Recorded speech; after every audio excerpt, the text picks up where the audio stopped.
When you're introduced to certain artists in the music world that are extremely talented, you're justified in having preconceptions of knowing what you're getting. And that's how I feel with, let's say, certain European artists out there like Zora Kalk, who I'm a big fan of, Blackbriar's lead vocalist, for those of you who maybe that name's unfamiliar to you.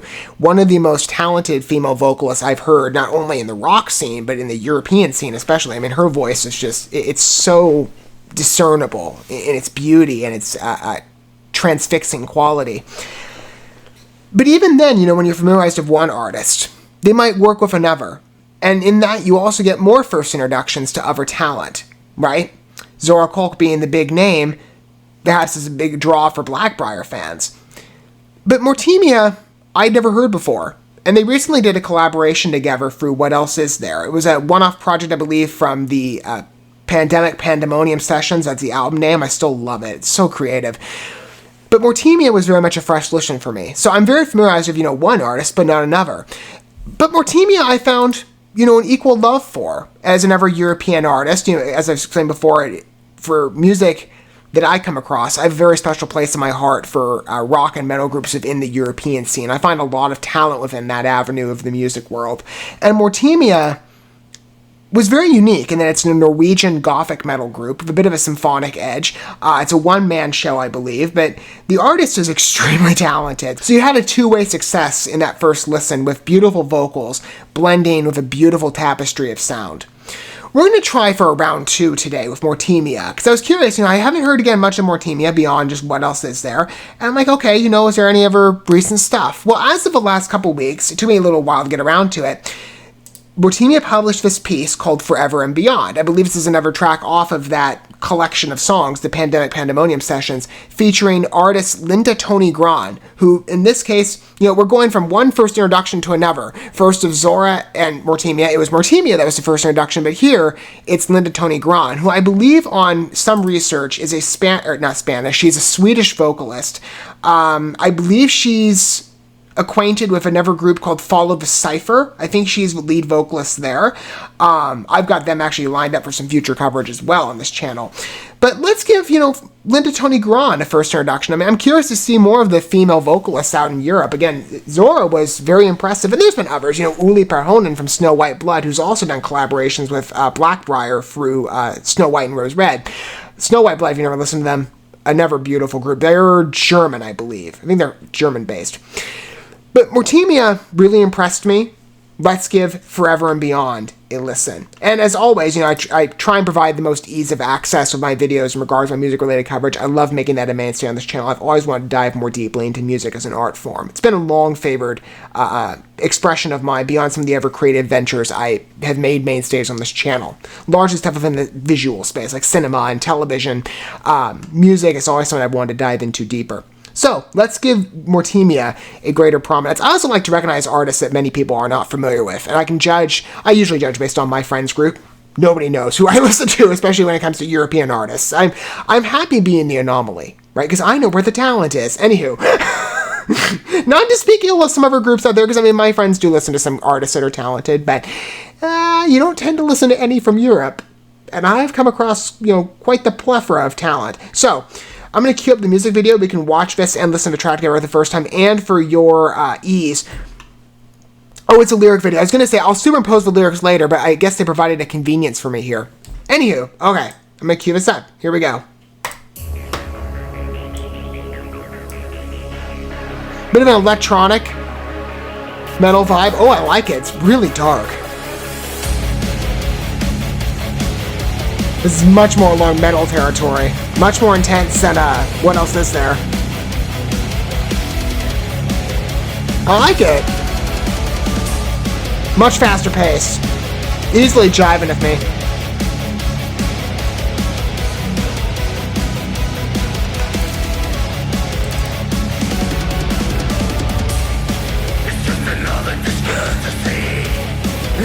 Is this Mortemia? I think it is. From some pictures I saw.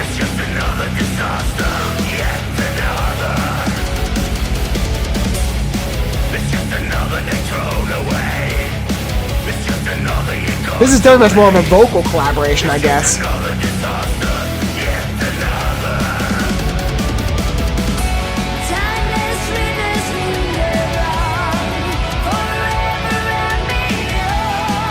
That's a cool voice. It's a little softer than I predicted it would be.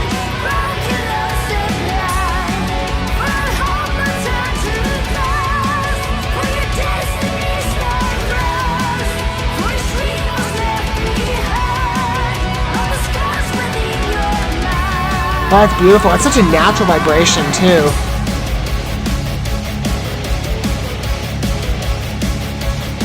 So he's more of the unclean side, she is more of the ballad direction. That's interesting. To blend that again with such a frenetic tune, I like it. It's just another insanity. Round 2. It's just another disaster. Yet another. It's just another iniquity. It's just another malignity. I like the aggressive dance routine, too. It's a fun visualizer.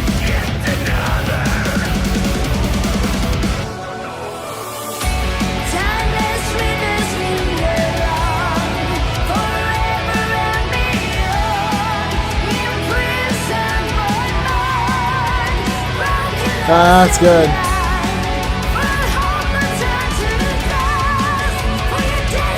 Beautiful range.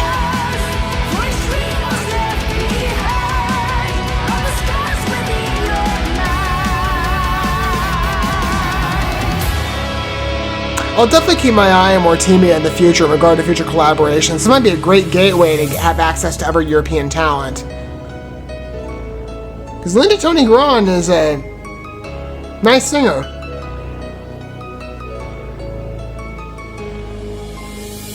Into the abyss of time,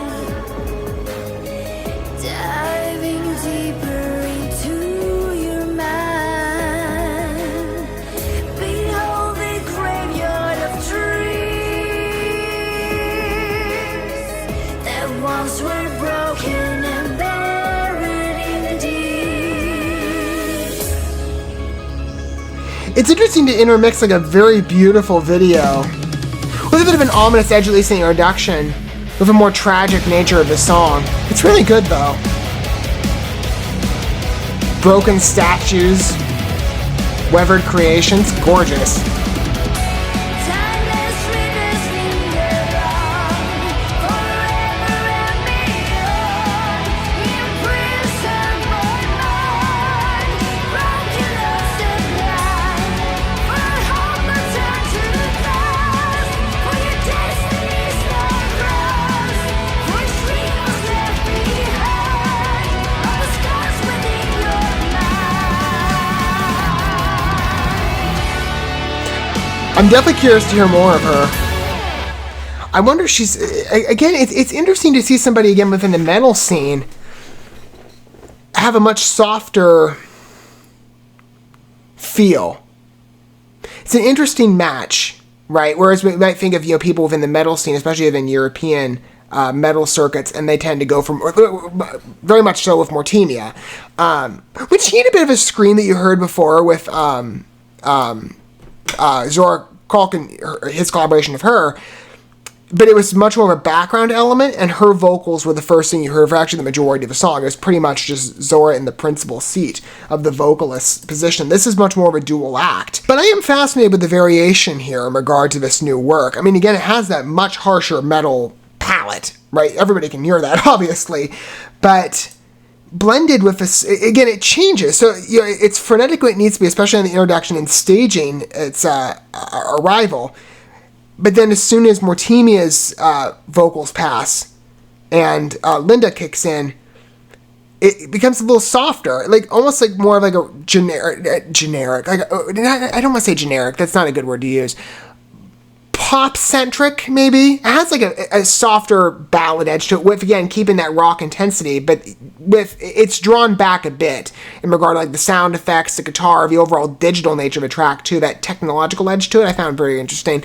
Electronic music as well is not always the, priority in my grab bag of music listens for me, but I do prefer artists I know are effective in that realm.